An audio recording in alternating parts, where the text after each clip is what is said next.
Good morning, good afternoon, good evening. Hello, everyone. Welcome. My name is Connor Gallagher. I'm the community manager here at beehiiv. And today we are graced with the presence of Mr. Francis Zierer, lead editor of Creator Spotlight, so he can talk us through how to podcast with confidence. Francis originated the Creator Spotlight publication. He has, at this point, I would reckon hundreds of interviews under his belt, if not more. We're at like 120 something. We're at 120 something. That's hundreds. And puts out a weekly newsletter, at least, with the Creator Spotlight podcast. There's other stuff has his fingers in, just a writer for decades. So this is a font of information, and we are just going to get to hear from him today. If you have any questions, please feel free to put them in the chat. I will be monitoring that, and we can do some Q&A at the end of each big section that we go over. And also feel free to introduce yourself. This is a real live session, real life humans. So, if you're Connor from Brooklyn, say that, and we can talk about really specific stuff. Francis. What's up? Thank you, Connor, for that lovely introduction. Hello, folks. Thank you for being here today. We're going to do this in sort of 3 parts. I will talk about how I prepare for a podcast. Before this, we'll talk a little bit about how I started doing the podcast. Talk a bit about how I prepare for a podcast, how I run a podcast. I don't have a producer. It's just me during it. So that part of it. And then a little bit of distribution, growing an audience, sort of the post-production aspect there. But first, a little bit more about me. I've been doing Creator Spotlight now for 2.5 years. I had never podcasted before I started doing Creator Spotlight.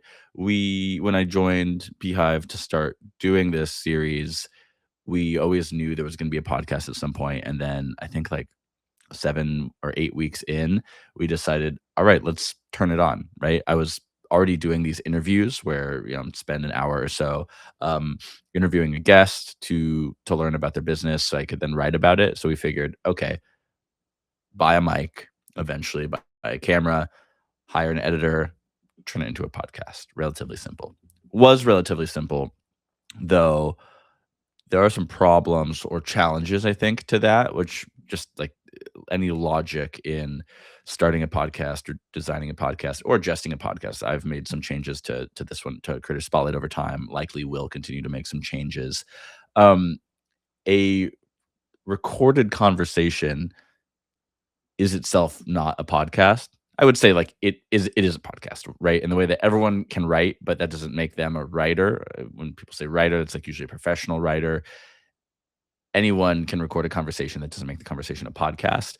The big jump for me was sort of figuring out how to steer and design the conversation. How do I hit these different beats, and how do I sort of control the flow of the conversation, get ahead of the guest, stay a couple moves ahead of them, know what they're going to say, and sort of lead them to these moments. We'll get a bit more into that when I talk about preparing for and running the podcast. But suffice to say, Creator Spotlight is an interview-based podcast. So I'm not really an expert in narrative-based podcasts where you're monologuing and putting in bits from guests. I have been doing now for 2.5, almost 3 years, guest-based podcasts. Besides Creator Spotlight, there's another one I've done called Tasteland that has a co-host, but still usually guest-based. So I've learned that's sort of a different style. So I've learned a bit from both. But basically, let's say you're doing a guest-based podcast and you're preparing. You're picking guests, you're vetting guests, you are researching guests. So the first thing is you want to have a criteria, right? Whenever I've this is kind of not just internalized in my head, but sometimes people will ask me if they're pitching me to come on the podcast, oh, what's your criteria? Mine is basically 3 parts at the core. One, because the audience comes to us for stories and advice, inspiration on being a creator, on building a creator business. The guest needs to be primarily a digital media creator. They can do other things, but that should be the core of their business. Ideally, they should be independent. Ideally, the core of their business is that interplay between content and audience, and they should have some sort of evident, replicable success with audience and revenue growth to share with our audience, right? So that's that's sort of the barrier to entry. I make exceptions sometimes. Maybe it's this is somebody who runs like an influencer agency. That's also interesting to our audience. But what is the type of guest you want to have on, right? That's number one. Number two, are they good on mic and camera? It's a podcast and it's a video podcast, so I need to make sure that this person can riff and talk for an hour and have some a certain level of energy. This is the second priority though, because the first priority comes first. Because this is like a newsletter and podcast, and the newsletter is a much bigger audience. Sometimes there's a compromise where, wow, this is an incredible newsletter guest. Maybe they won't be as good of a podcast guest, but the newsletter is the priority and like sort of our moneymaker, right? So I can prioritize that. Third, which is both the least and the most important aspect, am I personally interested enough in this person where I will commit hours of my time to researching them, to, talking to them on the mic, and then having our editor and our writer, our assistant editor on the newsletter, Natalia, having these people also commit hours of their time and their week to writing the story and editing the podcast. So those are sort of the three things. Criteria for any person differs, but I think it's always going to be like, one, is this person relevant to our audience and our topic? Two, can they pod on mic, on camera? And then three, like, do I care? Right? Three basic things. Whenever, so like I get pitches, and usually I'm declining those pitches. There's too many. They're often not relevant, not researched.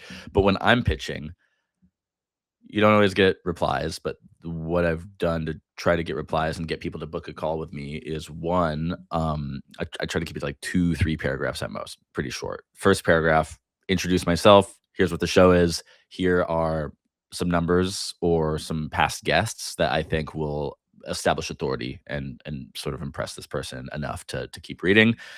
Two, you want to do this in just 1 or 2 sentences, is pitch them with a specific purpose, showing you've done your research, right?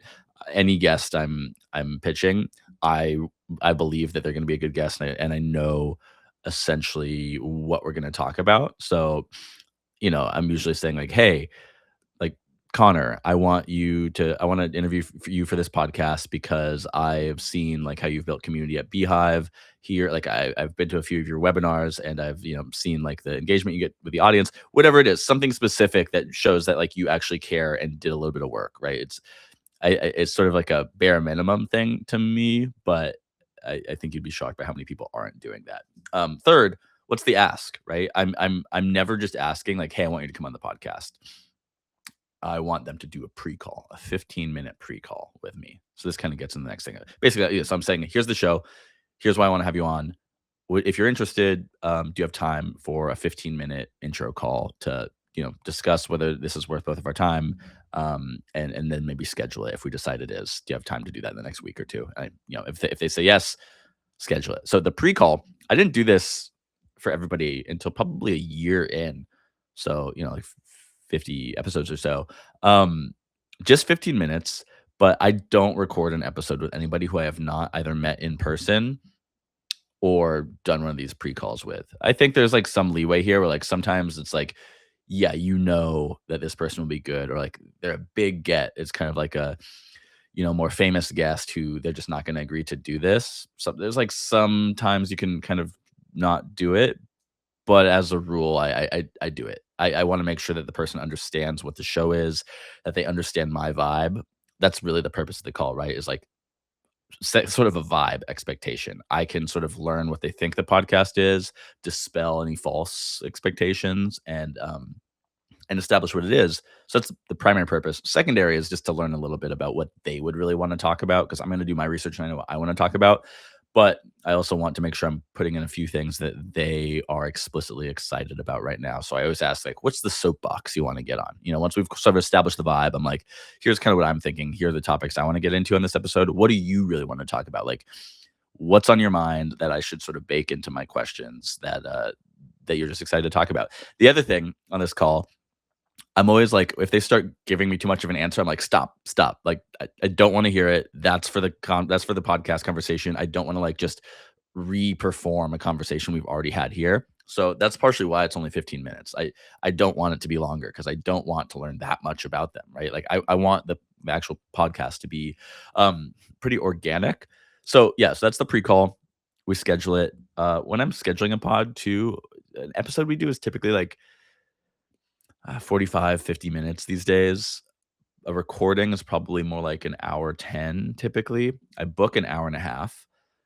Reason is people are always gonna be late, and sometimes, like, they might book something right before or right after, which I always try to avoid. I don't like going directly into a podcast from a meeting. I don't like coming directly out of a podcast into a meeting. It's always a disservice to both the podcast and the meetings on either side, right? So you're making sure that they have an hour and a half booked on their calendar. You're leaving room for any technical difficulties, whether at the beginning or the end or losing some Wi-Fi. I'm using Riverside for this, by the way. Um, yeah, I book that. Usually we're booking it like a week, a couple weeks out. Then once I've done that research phase, right? We've got the expectation set. We've got the booking. I usually do my research the day before the interview, unless I really have to get ahead for some reason. I usually budget 2 to 4 hours. Basic process is I open a new browser window, Google their name, and then I just open up every tab until I've got like 20, 30 tabs open. Just go through the Google results until you're hitting pages with no more relevant links. Open up all these relevant links, open up a document, and I will first find a couple podcasts that they've been on recently. Usually people who are coming on podcasts have already been on a podcast before, especially because of the style I'm doing, where I'm like really, it's a little more journalistic. It's not just riffing. I'm trying to like learn things about them. So I'll listen to a couple podcasts that they've been on recently, put them on like 1.5x speed, if not higher. And really what I'm looking for there is like, yeah, I'm looking for interesting things on background, et cetera. But I'm also looking for what have they been talking about recently that I can build on, right? I don't want to just ask them questions they've been asked recently. I want to identify what they've been talking about, and then I want to build on it. So I'm looking for that, and I'm writing in these questions. And the whole time I'm listening to the podcast, I'm then also going through those tabs that I've opened up, and if it's a relevant, if I scan it, if it's a relevant link, I'll put it in my document, and then I'll write some questions, whatever I'm seeing in there that's inspiring me to write questions. This is like me looking for anything that's like that, any other media coverage on them, as well as just scanning their social pages. Still listening to these podcasts. Maybe I'll listen to some older podcasts if there's like some pivotal period of their story that I want to touch on that they did a podcast around then. And then I'll spend some time with like their content, because I'm usually interviewing people who make content. I'll spend some time in their content looking for patterns, ask questions about as well. This whole process takes me typically 2 to 3 hours. Sometimes it's a little shorter. Never that short. Maybe an hour and a half is like the shortest possible. Sometimes it's more like 4 hours. Occasionally it's been like 5 hours, but it's usually around 2.5, 3 hours. One thing I do at that stage, this is how I do use Claude in my research. I have a Claude project that has all my, all what I think are the best previous interviews. It's got the transcript from each of those conversations, as well as the question document I wrote. And I've got that loaded in. I've got sort of like information about what I know about the audience, what they like, the type of topics they like. And so I'll put that all in, and I'll say, hey, I'm interviewing this person. I I've got my question. I've got a bunch of questions already written. Here are a list of some relevant links. These are some of the links I was pasting in that doc earlier, and I'll say, I need help identifying gaps in my questions. Can you suggest some more questions? And I'll paste in the 15, 20, 25 questions I've written so far, and then it'll suggest a bunch. And usually most of them, either I've already put a version of some of the questions in there, or it's a little less relevant. But usually there's like, I don't know, 3, 4, 5, 6, 7 questions that are pretty good, and I'll put them in there and I'll adapt them into like my voice and clarify them. Um, that's really helpful, and that sort of like is like a little final mile thing where I've I feel like I've exhausted all the different areas to research, and I've run out of I'm running out of time, maybe, right? Maybe I'm in a time crunch. I'll do it at that point. I've tried doing this earlier, experimented, like, is there a way I could save time here and, like, do an hour of research? Or, should I, like, get Claude to give me a list of suggested questions and then start my research? That hasn't really worked for me, because then I'm sort of less confident in what I've collected and the questions I've written. Um, yeah, I just don't like to do it until I feel like I have grasped an understanding of this guest. I think it just it does a disservice to the guest and the audience if I'm not committing that time. I know that that's one of my skills, and like one of core to my style of podcasting, right? So that's really important. What I will do sometimes though is like when I'm going into one of those pre-calls, I have one actually shortly after this webinar. When I'm going into one of those pre-calls, I will ask Claude, or sometimes I'll use Dia, and I'll just say like, "Hey, give me a dossier. Like, I'm interviewing this person. This is kind of what I think, why I think they'll be a good guest. Can you just give me like a one pager on like why things you can find about them that might make them a good guest?" Just so I understand a little more, right? Because I don't want to spend so much time researching just for that 15-minute pre-call, but I do need to have some research. Anyways, yep, research done, have all the questions. I will then, um, the night before the interview, I will actually put all the questions I've written into Claude, and I'll just say like, "Hey, give me 5 bullet points summing up like the core themes here." I could do that myself too, and maybe it would take only a few minutes more, but use Claude for that. And then I share even a truncated version of those bullet points with the guest. So I'll say, I'll send them an email. "Hey, like 2 things. Like, first, I'm confirming, are we still on to record tomorrow?" Which I might have also done earlier in the week, making sure we're still on to record. And I'll say, "Here are a few AV notes that I send to every guest." I'm like, make sure you're in a quiet room. Make sure you have headphones. If you have a mic, please use that. Otherwise, please, a wired mic is best. Built-in laptop mic is second best. Bluetooth mic worst. Just a few of these little AV tips, and then I'll say, "And here are like some of the core themes of this to expect. Just a taste, so we're on the same page. I don't want to give you too much, and we might not cover these topics in this order. We also might not cover these topics at all. We might go on other tangents, and we definitely will go on other tangents, right?" So I don't want them to know the questions I'm going to ask them, but I want them to know like, "Oh, I'm going to ask you about your business and revenue. I'm going to ask you about this specific project that you did this last year." Just a few things, just so like they have some peace of mind going into it, right? Just like they're a little calm. Um, so that's that. And then I like to book an hour uh before the interview. I'll just block an hour on my calendar, and I'll spend that with it. Just usually doesn't always take an hour. Sometimes it takes like 30 minutes, but I'll go back into my question doc and I'll rearrange it. I'll spend time trying to like order the interview in what I think will be the best flow for the conversation and will be like the best experience for them, and thus the best experience for the listener. And then I'll like highlight bits of the questions as well, just so it's easier for me to scan in the document as I'm doing the interview. So that's all the prep. Before I get into running a pod, are there any questions? Yes, I have them, and then also so does our audience, which is fantastic. That is a ton of prep. So first, snaps for you. Taking it like way back to bare bones. What tech, like physical items or programs, do you think is essential? Especially like, let's use me. I don't have a podcast right now. If I wanted to start one, I know you said the mic, like Bluetooth is worst. You said you use Riverside, Riverside.fm, I believe. That Website. is like a group. Sorry, Yeah, I think it's .fm. Yeah. not sponsored. It's a site where they record the audio and the visual, and then it like downloads after. I've had great experience with their quality. I think you have a light on right now because we're both in Brooklyn and my screen doesn't look like that.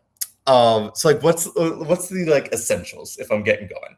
Yeah, well, essential, I think number 1 is just a decent mic. I've got one of the Sures here, Shure MV7, I think. When I was researching, I was like, okay, this is the sort of the low end of the high end. Like, I think it was like 250 or something like that, maybe 300. You can get like a Blue Yeti, which is I think like $100. So that's the best. Like, okay, I just want to spend $100. I'm gonna get this one. The Shure is like, all right, this one will be good. I will never really need to upgrade again. So I think the Shure mic is the main thing. Otherwise, you don't need these. You can just use AirPods. But these are plugged into the mic, so I'm getting like hearing a bit of myself in there. And just you want a mic so you're separating, so there's no like you want some headphones so there's no bleed into the mic. Camera, yeah, we're using a nice camera here. Lighting, like camera's really important if you're doing video, right? And besides camera, like my background could be a little bit nicer. We've got a couple plants, but otherwise it's just my kind of hallway office in my apartment, as you noted. As for lighting too, I think you can get creative with that. I have my lighting is I have a lamp here that's sort of diffused light. I have a lamp there that's sort of diffused light, and then I have this laptop and then a monitor here. And the monitor I use as a light source. I have like just a white window I open up and I sort of like move that around. Like here, look, that's full white. Here's black. That's just like my calendar, which is in dark mode. So second monitor is also a light source. Anyways, basic, but yeah, the basic tech is I see Daniel's asking for camera. I can tell you exactly what it is. This was like $1,000 investment for the camera and the lens. Um, and also, Daniel, I saw your other question. We'll get to that as well. The camera I'm using is a Sony ZV-E10, and the lens is a Sigma 16 millimeter Sony E lens. So yeah, we're talking like a $1,000 investment in the camera, which I will say about doubled our views on YouTube when we started using it. And then I've got a stand for the camera. I've got a power adapter for the camera, so it goes into the battery port. It's like looks like a battery, but it's got a wire attached, and you plug it into the wall, so you're never going to run out of battery. And then there's like an HDMI, a capture card, and then I also have a mount for the mic. So that's all the stuff. I think all in, this is like $1,500, maybe a little bit more. That's 15, interesting $1,600. about the YouTube, because like if I were going to start today, real talk, I would not. I don't have like 1,500 to invest in it, but I guess podcast. It's weird to me, at least in your, because obviously it's like an audio format, but I feel like it's quite common as well to have the video, even just to increase the amount of platforms you can go on. Yeah. Do you, again, like individual creator, solopreneur, would you let the lack of like a high quality camera hold you back, or No. would you? No. I see Daniel asked, what's the camera you started with? Camera we started with was just the laptop camera. Yeah, which is like fine. The reason we did YouTube in the first place was because putting the podcast on YouTube is one of the best ways to immediately increase exposure. I will say that's maybe something we can get to in like the final part of this conversation when I talk about more like distribution, growing an audience. It's hard, and like just turning on video for your podcast doesn't really work anymore just for distribution, right? Like it's much more competitive. I don't think that the Creator Spotlight podcast is as competitive as it needs to be as a video product right now. But me having a high quality video and our editor starting to like, make more complicated intro trailers and adding more animations and stuff, that did affect our viewership. Yeah. Anyways, Totally. And then you're good. Sorry, this one I feel like it's popped up, and also I'm curious. You said leaning into skills, which I think is great, because like I'm your company, you're good at talking, and it doesn't sound like yapping. I feel like that's a common word now. You bring people into the conversation. Clearly, that's part of that prep that you mentioned. But what if time was slim? I think Daniel asked about this. Yeah. Like, this is our job. So I think we have like blocked out time in our day, of course. Yeah. If I'm doing this on the side, trying to build it, how much should I give podcast, I guess, in my creation? Say I have a newsletter, I'm sending that out weekly, is podcast a viable step for me? Yeah. How much should you give the podcast? I think that's sort of like up to every individual. It also varies. I interviewed a guy yesterday. This one won't come out for about a month. His name is Fernando Caralt. He runs this newsletter called Espresso Matutino, and it's think like Morning Brew, The Hustle, but for a Mexican audience. It's got around 150,000 subscribers, and he runs the business. He's originally from Spain. He lives in Austin. Business is based in Mexico. He has a small team. They're all in Mexico. And the guy who writes the newsletter every day now is a Mexican tech journalist. And then he also does a podcast now for the newsletter. And they have this system. And he had done a podcast himself with some other people for like 5 years before. So he has pre-existing podcast experience. Their podcast is it's a daily product. It's around like 15 minutes long, and it's essentially just a podcast version of what they put in the newsletter that day. And they have a system where they have as soon as the newsletter goes out, they have like an AI agent that turns the content of the newsletter into a script for the podcast. And Steven, or Steve, the writer, records that podcast, and then they also have an AI editing agent that helps edit the podcast. So within like an hour of sending out the newsletter, they have a podcast version of it live and edited. And it's like the number 8 business podcast in Mexico on Spotify or something like that. So something like that, that's really efficient. Something like what I'm doing, really inefficient and has a smaller audience than that one, right? So the answer to that question is like, you know, it's I'm not necessarily a religious man, but what's that phrase? It's kind of between you and God. You know what I mean? Like that's sort of up to you and what you're trying to build. I spoke to somebody recently who has a podcast going, and their audience is doing okay, not great, and he was like, "I'm going to do this for 5 years. I'm just committing to doing this for 5 years, and I'm just not going to worry about it right now, like too much right now. We're just going to look for those incremental improvements."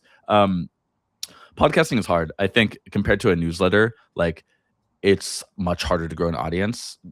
Again, I'm putting out an hour-long episode that's basically a profile interview on somebody who is generally not very well known. Maybe they're well known to their own audience, but otherwise they're not. So like that's just always going to be a niche product for essentially media and creator nerds, right? I know that. I know that we are not going to have 100,000 listeners on every episode. That's just not what it's going to be.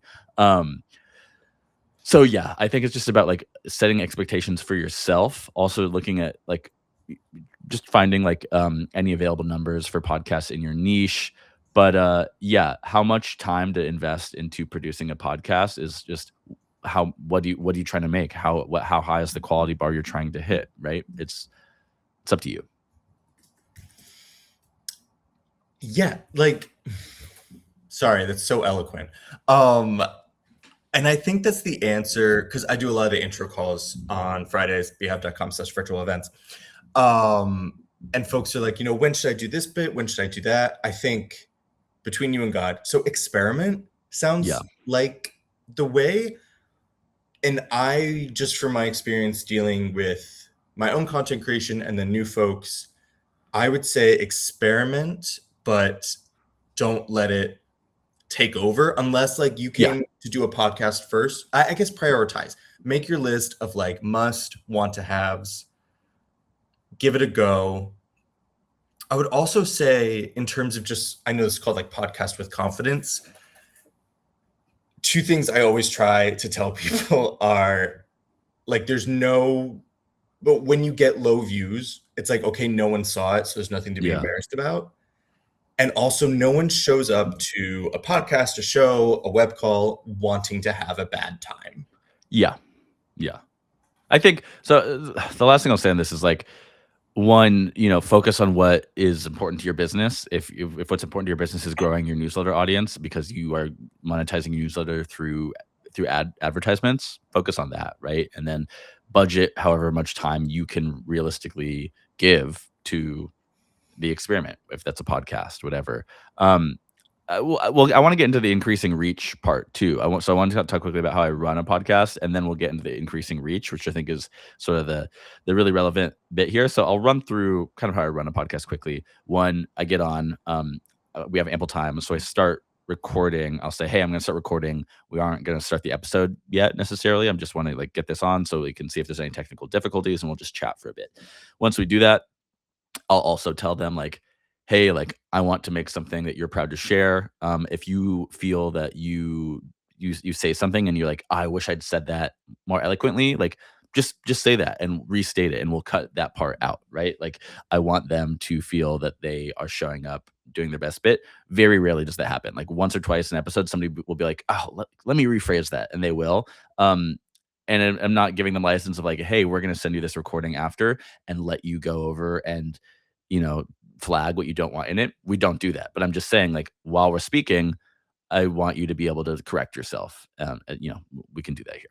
Um, And then other than that, we just kind of get going. I have my list of questions that I've put in an order I think will roughly follow, but I'm jumping around, right? And then I'm like using the highlight tool in Google Docs to just like gray out any questions I've already asked. So it's easier for me to jump around.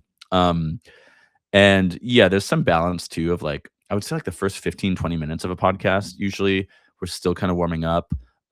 People have a tendency, I do this myself sometimes when I've been on podcasts, people have a tendency, you ask them a question at the beginning, and I'm usually trying to ask a very specific question that will like hook our listeners in, something like really concrete. And I might do that, and then the person will just go into their backstory and like want to like kind of give the life story for the next 10 to 15 minutes, give the story that they are really sure that they wanted to give on this podcast. So sometimes to avoid that, I might interrupt them and say like, look, okay, wait, you're talking about this. So I heard you on this other podcast, and I'll just sum up something that I know is a canned answer that they've given on other podcasts because I hear them going into it and hitting those same beats. So it's good to have like, that's why you listen to some of these older podcasts and sum up what you hear them saying multiple times. So you can just sort of like defeat that moment. Otherwise, it gets kind of boring for you and for them. You got to be unafraid to like sort of interrupt people when they're just going off on a tangent that is not going to be interesting to the audience. Sometimes I'll say to people like I'll be like, hey, like off the record for a second, I'm asking you this question and you're giving me this really generalized answer. I think you're like trying to pre-digest this for our audience to give them a lesson. I'm really interested in your specific story. We can like maybe analyze it afterwards, but you have to sort of be unafraid to not confront them, but just to like speak directly to a guest to sort of produce it live. I wish I had a producer who was like, on the call with me and like giving suggestions into my ear of ask this one next. Now ask them that. Like, oh, here's a number to confront with them with whatever. I don't have that. Um, so you just have to sort of like control it yourself. But that's running a podcast is relatively easy, and you just get better at it over time. But I do want to talk about increasing the reach and marketing the podcast. This is I will admit I probably don't do enough here. We are getting like 1,000 to 1,500 views plus downloads in the first 3 days on any given episode right now. I wish that number was higher. It's not, but a few things. One, having a guest-based show is double-edged sword here, is sort of the best thing you can do for distribution. Like I said a little bit ago, a lot of our guests are not super well known, so they're just not necessarily going to draw in a big audience. But our most viewed episode on YouTube ever, we posted a little over a month ago, has 145,000 views right now. That's because the guy I interviewed had 5.3 million followers on YouTube, and he accepted the collab post feature with us on YouTube. And we got a ton of those viewers. I think our record before that was 5,000 views. So absolutely, completely, utterly smash that. But they don't just have to have they do have to have some audience for this, like, for the guest podcast aspect to work, or the guest based boost to work. But other than that, it's like when the episode comes out every morning after the Career Spotlight newsletter goes live on Tuesdays, podcast is out, newsletter is out. I follow up with a guest. I'm like, hey, thank you for coming on. Pleasure to do this. Here are all the links. Here's the write up. Here's the podcast on all the audio platforms. Here's the podcast on YouTube. Here is a Google Drive folder with some of the podcast thumbnails and the intro clip. Here's my LinkedIn post I just made. Like, I would love, if you enjoy these assets and you're happy with what we produced here, I would love your help in promoting. Thank you. Right. I should probably be doing even more there, but I've heard from some other folks that like that's even uncommon. But something like that is the bare minimum. Other things I could do, maybe I could like, here's a few quotes that like you might want to use in a post. Here are some images. Oh, we made these clips already. Here, use these. Like, what can you give them that just makes it a no-brainer to post this thing, assuming that they liked it and were proud to have been associated with it, right?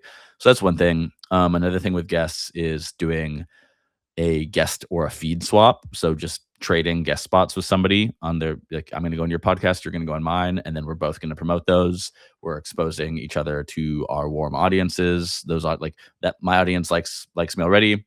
They're going to like you, vice versa, right? Kind of easy. And then you can do a feed swap too, where you like, oh, let's publish an episode of your podcast to my feed. Maybe it's the one that I went on, or maybe it's like, maybe I'm going out of office and I need to fill a slot on my podcast feed. So we're going to post this episode of yours that is really aligned with my audience's interests, right? That's just one of the classic sort of highest ROI for, lowest effort to highest potential new audience you can do. Um, Posting about it, of course, right? I probably don't post about every Creator Spotlight episode enough. I post about it once on LinkedIn, putting clips on YouTube. It's about it, right? I'm not doing that much more than that. I should be doing a lot more than that, and that would at least get more exposure to the clips. Whether or not people would be converting from clip viewership or social posts to full episode is another matter, but you sort of figure that out over time. One I've seen with the Dialectic podcast by Jackson Dahl, he always is posting on Twitter like a few images, like here are 22 lessons that this person, from this person in this interview, right? So I'll check that out. I'm like, oh, this is cool. I might actually listen to this one. It's kind of simple stuff like that, promoting on social. Of course, you need to have an existing audience on social for that to work, or maybe that builds you an audience. Um, Speaking about video again, like we published on YouTube because we figured that was a way to get more distribution, and it's been true. Most of our is it most? No. I mean, our biggest ever numbers on any episode is the one I mentioned earlier with 145,000 views.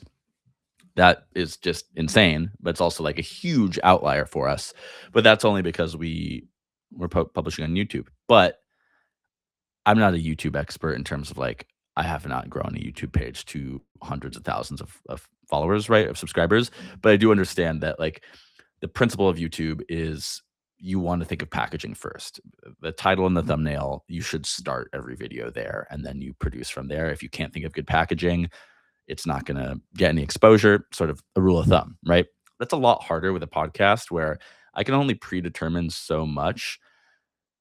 Like, I can write these questions. I can pick a guest because I think I'll be able to write these good questions. Even like saying it, I'm sort of like confusing myself, right? Where, okay, I want this. I want to make a podcast episode that gets 50,000 views on YouTube, and it needs to fall within the Creator Spotlight, sort of subject matter. So what's a topic that people would really want to hear about? And so, okay, like maybe it's how to grow a newsletter to 100,000 followers. So then, okay, I need to find a guest who has done that. And then I need to design the question list in a way where we're going to go through it in this order. And then that's actually just an entirely different show, right? And so maybe I should be making that show and we'd be getting 50,000 views on YouTube. But that's sort of just my note there is YouTube, you can get a ton of views, but you have to play the YouTube game. And it's quite hard with podcasts, which I want these podcasts to be a little bit more organic, a bit more flowing. But that might be to the detriment of the view count, right? Yeah, final thing there,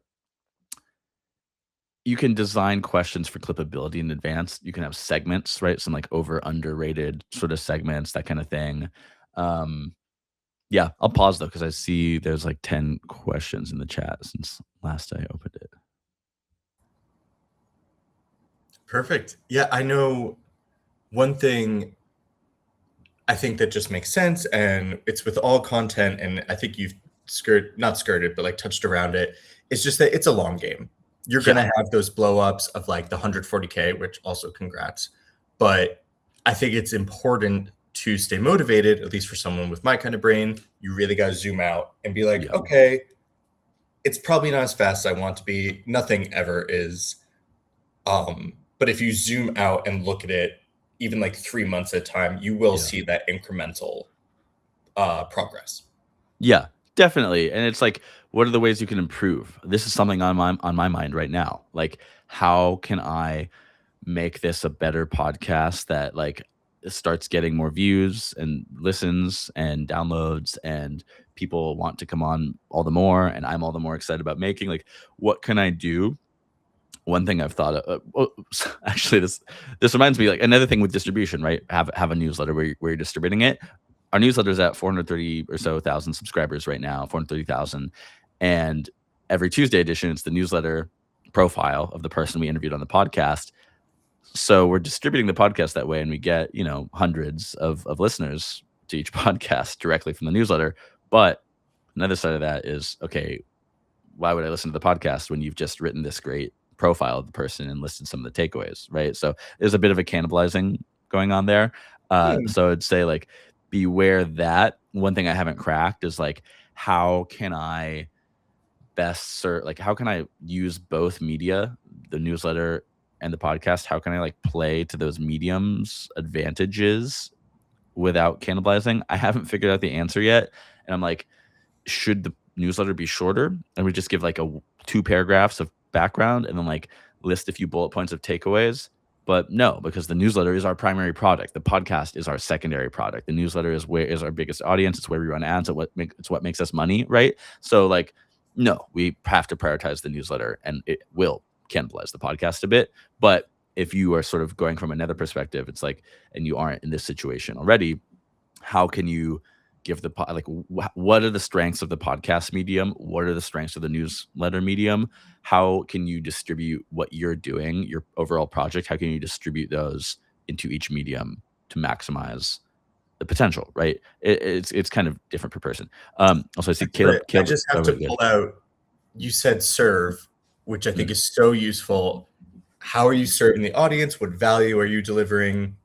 I think that the podcast versus newsletter almost is like a paperback versus an audiobook. Yeah. Yes, they will cannibalize, but I wonder when it becomes useful to have both available. I think that maybe is the experiment that we're looking at the progress. Yeah. Progress. It's like, okay, what's ticking? What's moving? They always say levers. Yeah. I would say there's some people want the audio version, some people want the book version. Like personally, I listen to a lot of podcasts. I don't listen to audiobooks. I love reading books. I like to read books. That's how I like to experience that thing, right? I don't like audiobooks are fine, but it's just not how I like to consume books. And I'll talk to people who they're like, "Oh, I love the podcast. I never read the newsletter." And then I'll talk to other people who say the opposite, right? So it's just sort of one of those like even if you're cannibalizing, there are just some people who will prefer the one format to the other, and that's just how they like to consume the thing, right? Quick answer, Caleb. How many clips would you recommend posting on social? 2 to 4 per episode.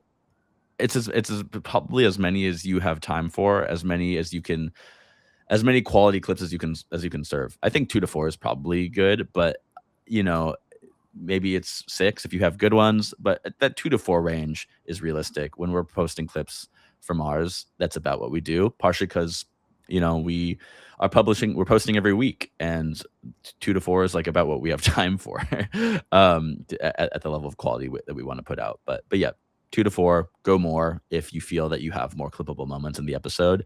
You can also reuse them later, right? Like you don't have to only be promoting the episode you have out right now. Maybe like your podcast comes out on Monday, and then Monday, Tuesday, Wednesday, Thursday, you're promoting that episode, and then Friday, Saturday, Sunday, you're posting clips from previous episodes, right? And just kind of a mixed bag. Yeah.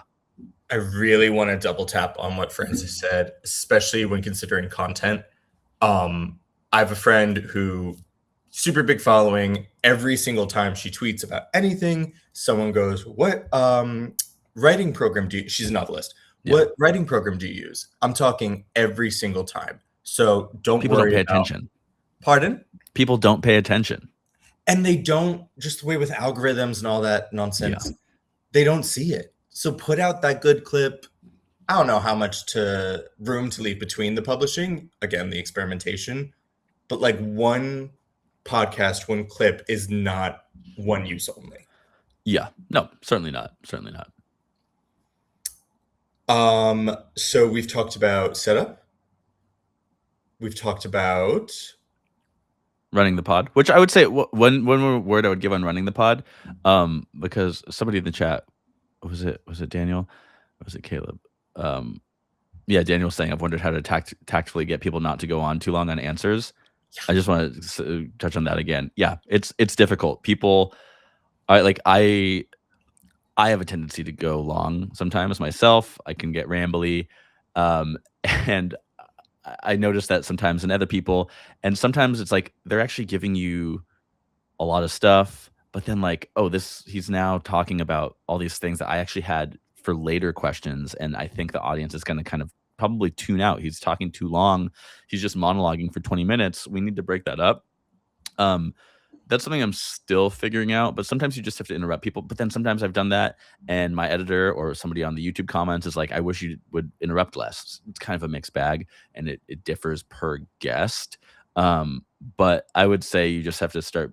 You have to like I've had to be learn to be more confident and just kind of saying, "Hey," not just saying, "Hey, this," but just interrupting them. And you learn when to be quiet and you learn when to interrupt and just regain control of the episode. But then I also like sometimes you have to draw it out of people. I interviewed somebody a few weeks ago for one that'll come out in a couple weeks, and after we did the conversation, he was like, "Oh, is that all right? Like, I feel like I just kept going on, and I like was rambling a lot." And I told him I was like, "No, it was like the opposite problem. You were not talking long enough." And I felt like I kept having to like ask the because he was like, "I loved how you asked these follow up questions." I was like, I'm always going to ask follow up questions, but I really had to ask you follow up questions because you weren't giving me the full answer. You were just it was kind of short, and so he just didn't realize he was even doing that. The lesson from both of these, whether people are going too long or too short, is you just have to sort of like understand what you are trying to get out of the conversation, and you have to be assertive in getting it and in like telling people like to stop and be like, "Hey, you're doing this."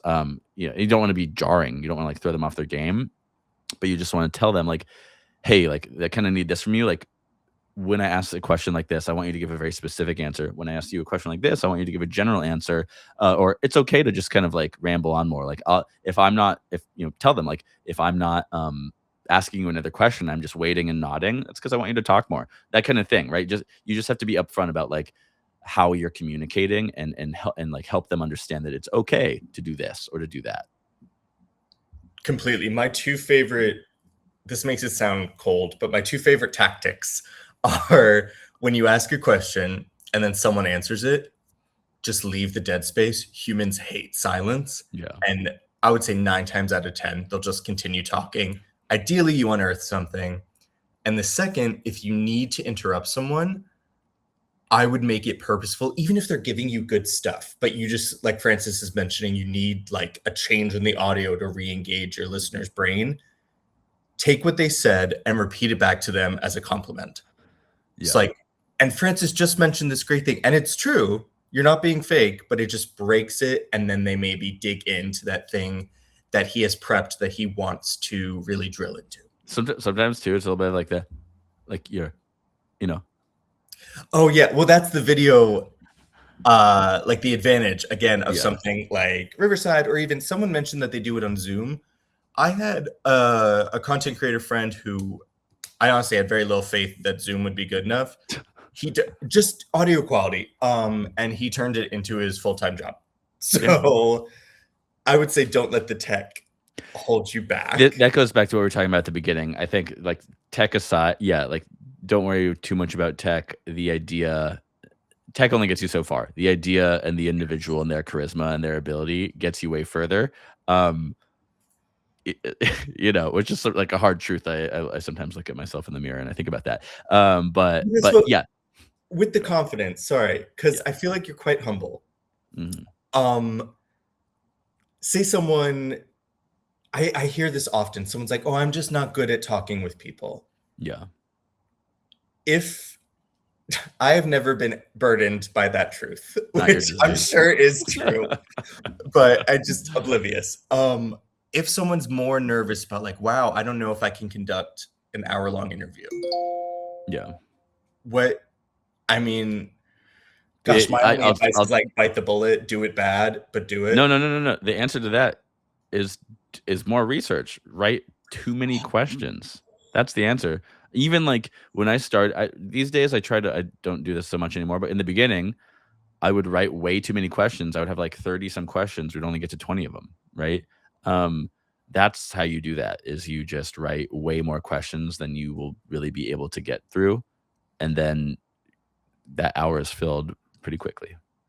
That is such better advice. Wicked. And then we had section 3, yes? That was section 3, the Oh, the growth. growth. Perfect. Okay. I Yeah. want to make sure I wasn't monopolizing because that Yeah. is my not crush, fault is Fault, yeah. I could just talk for ages. Gosh, okay, well then I have questions, you lucky dog. Um Editing, Mm, ideal length. So we, for instance, these calls, these sorts of webinars used to be an hour and a half. When I took over, I found myself disengaging around mm. the 60-minute mark. So I challenged myself across the board to make them 60 minutes to see if that was more useful. How would you determine length? I know yours is more journalistic, interviewee. I know we talked about the Mexican journalist who makes his 15 minutes because it's Mhm. more just like headlines. What are some strategies there to determine what's right? Yeah. I mean, it's such a case by case thing, but I would say it's funny. I would say shorter is often better, but then I'll talk to my editor, my podcast editor, and he's like, "No, longer is better. I like 3-hour podcasts." And I'm like, "I would never listen to a 3-hour podcast." For me, I think hour is roughly good. 45 minutes is really good. It depends what people are getting from the podcast, right? Like, um, one sort of truth of podcasting that I've sort of recognized is that comedy-based co-hosted podcasts do better. Just comedy-based podcasts especially, but especially co-hosted ones. Um, I find myself returning most. I have too many podcasts I listen to, and there's like I don't think there's a single podcast in my rotation that I listen to every single episode of now. I've just got too many in the rotation. Um, yeah, 15 to 30 minutes I think is good. It's good to challenge yourself to editing short things. That's like that's why, old Twitter was great, was because you could only do 140 characters and then 280 characters, and what they say? Brevity is the soul of wit, right? When you have to, like, really edit into something short, you end up making these decisions, and maybe, like, with my with the conversations I do for the podcast, maybe they're an hour and 15-minute long. I've often challenged my editor, Tom. I'm like, "Hey, make this one 30 minutes," right? And it's hard for him. If it was me, I might be able to sort of, do it in a way that I thought was right. But I'm starting to ramble a bit here. I think some people listen to some podcasts to be informed. People listen to some podcasts to hang out and to kind of wallow in a conversation, not wallow, but bask in a conversation, right? And you just have to understand why people listen to your podcast and edit it against that. Are they sitting there to learn and they're studying, or are they just like kind of half paying attention and they just kind of want to laugh and feel like they're hanging out in a circle with people telling stories? Exactly. It's the delivering the value, figuring out what that is. Yeah. I think that again is something you could experiment with. Ideally, you go in with an idea. This is just a plug as well. After this webinar, y'all are going to get a follow-up email. Has two playbooks. One is called something about like how to make a digital product. I think folks really underestimate the viability of that, especially when you're starting out. The reason I bring it up here is because that could help you determine like what's the big value you're Mm. giving and seeing if podcasting is the right move when you begin. We do have a great Q question from Daniel. Uh, they like comedy podcasts as well. Yeah. Oh, Francis, what's on your listening list? Let me pull up my phone. One podcast that I listen to less now, but is still a classic for me is How Long Gone. That's sort of like it's not a What? comedy one necessarily, but it's comedy. It's like culture interview comedy. The only narrative podcast I listen to is Articles of Interest, by Avery Trufelman, sort of like a fashion history one. I'm really into one I've only ever listened to a couple episodes, but I know it's a good example of this sort of comedy podcast is Middlebrow. Most of my podcasts I listen to. Actually, my favorite podcast is the Totally Football Show, which I watch a lot of English Premier League soccer, and that show I love. It's like during the season, it's like 3 times a week, I think, but it's such a good example of, like, it's still a comedy podcast, but it's also, like, informing me. It's so well run with, like, a rotating cast of hosts and, like, the banter. So that's a big inspiration for me. But otherwise, I'll listen to, like, Mixed Signals from Semaphore. I'll listen to The Grill Room from Puck for more, like, media podcasts. If I'm on a flight, I love Fashion Neurosis with Bella Freud. That one kind of puts me to sleep. But there are these really good interviews. People versus Algorithms, another sort of media tech one I listen to. Um, yeah, there's some other ones, but those are my main podcasts these days. I love it. I think the football, sorry, the soccer football Football, one. call it football. Yeah, yeah. Maybe I will. No. Uh, the idea that it's still a comedy podcast while giving you updates about the sport, that makes me think of the leaning into your skills Hmm. thing. If you find yourself funny, or maybe like being pithy, being succinct, I think is a skill. Yeah. Again, untethered by that. But how would you go about, it's so hard, but how would you go about finding that skill to lean into?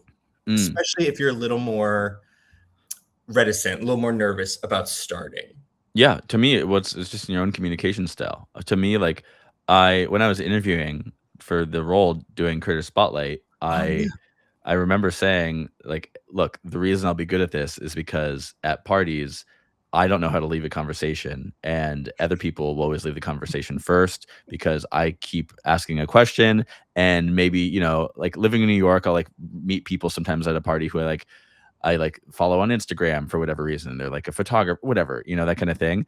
And I'm I almost like hate this about myself. I'm like, oh, I know who this person is. And I've found myself in situations like this asking sort of leading questions that don't necessarily indicate that I know who they are or what they do, but are designed like with the knowledge that I know sort of what their answer is going to be, and it's like I'm kind of manufacturing their interest in the conversation.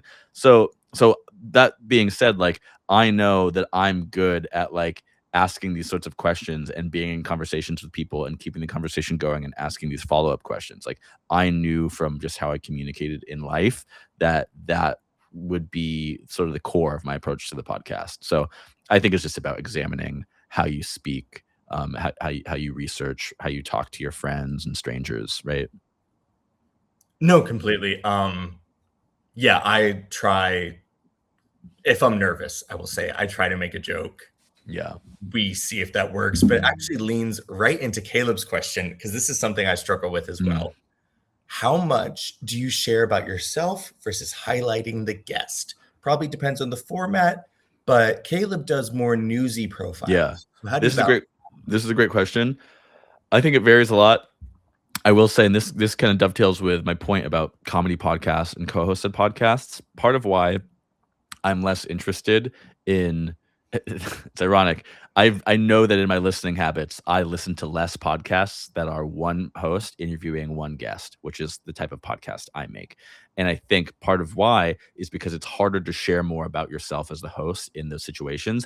And when relevant, I do give an anecdote about myself, right? But people like the point of this podcast is to learn from the guest. So it's this sort of double-edged sword where like I know like when the single host, single guest podcast I listen to like the rebooting from Brian Morrissey. That's one. I like that podcast.